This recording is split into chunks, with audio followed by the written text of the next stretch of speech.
Hello, I'm Joe Walensky from WritersUA, meeting with some of the many presenters who will be at our Palm Springs event coming up in a couple of months.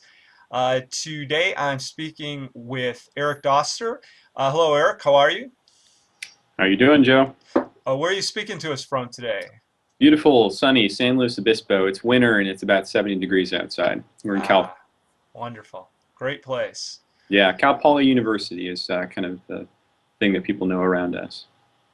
If I can ever figure out a way to make a living and move there, I think I probably would. So. Yeah. Well, luckily, most of the people that work over at iFixit and Mizuki here were college grads who we were able to extend employment opportunities to, and they decided it was better to stay local than to go up to the Bay Area. Very nice. Yeah. Well, if you're not familiar with Eric, he's the market development manager at iFixit and Dazuki.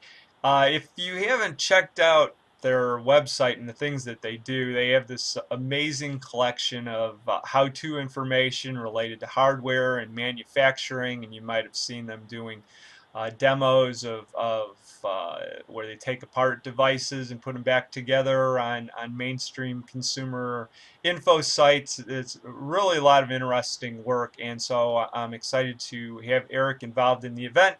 His topic at the conference is user first instructions, mobile, visual, and painless. So, Eric, tell us a little bit about your work. About the talk? Yeah, Well, about the talk. the talk is going to be basically an extended case study of what iFixit was at the beginning, kind of its infancy, some things that we tried and ultimately horribly failed at, and then the evolution that took place and kind of led us to the development of what is now the Dazuki platform, which is a documentation engine. Um, and a lot of the kind of design constraints we built into the platform and things we were looking to solve essentially, and the conversation that kind of occurred around building those things out and why we built them certain ways and things we were looking to solve. And so, iFixit, it's been around for now 10 years, and its influence is pretty huge in the world. I love going to places and essentially talking to people about repair in general, but about how they've used iFixit to do some remarkable things that they wouldn't have been able to do otherwise. Fix their iPhone, fix their barista machine, fix their dishwasher, whatever it is, fix their car. And these are not necessarily the technically adept people that you would expect to be, under a car or doing something like that on the weekend, but they're able to do it because of, the content that has been continually developed and refined over time on ifixit.com, and because of the kind of relationship that we've built up with our user community, and how we continue to seek to empower that user community by putting their experience first and really engaging them. And so I hope to really kind of just talk about lessons we've learned and how that whole evolution of iFixit has kind of taken place. Well, in terms of getting all the writer contributions and things like that, how much do you have to do on your end to coordinate style, voice, appropriateness of content? How do you get that information out and make sure everything fits your model? It's a great question. That's something we're going to need to really go in extended length about. Essentially our goal was to create instructions that any user could follow. So from the user's perspective, you know nothing about a device, a piece of hardware that you just spent $2,000 on, that you feel like you could get in there, fix it, and put it back together with a good amount of confidence prior to it.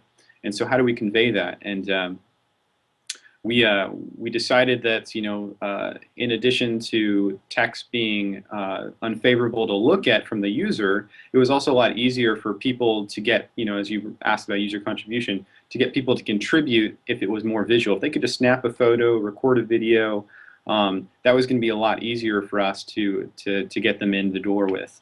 And so there's a big strong emphasis on media on iFixit. And as far as how we continue to engage those users, we have a variety of things we do.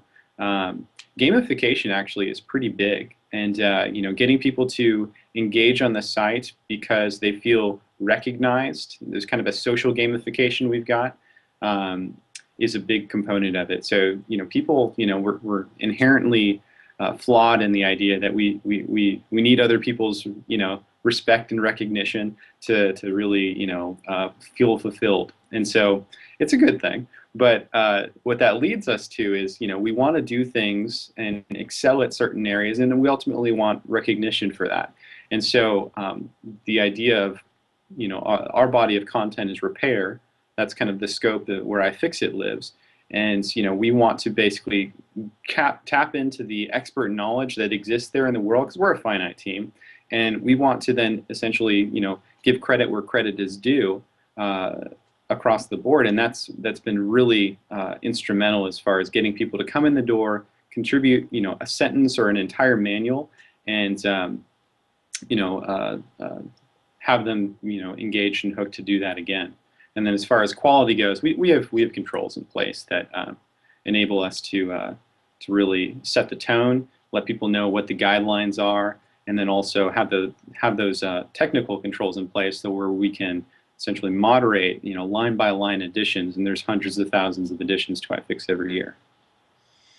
All right. Well, thanks for taking the time to do this. I'm looking forward to the discussions we'll have in Palm Springs, and I'll see you in a couple of months. Yeah, looking forward to it. It's gonna be great. All right. See you then. Thank you.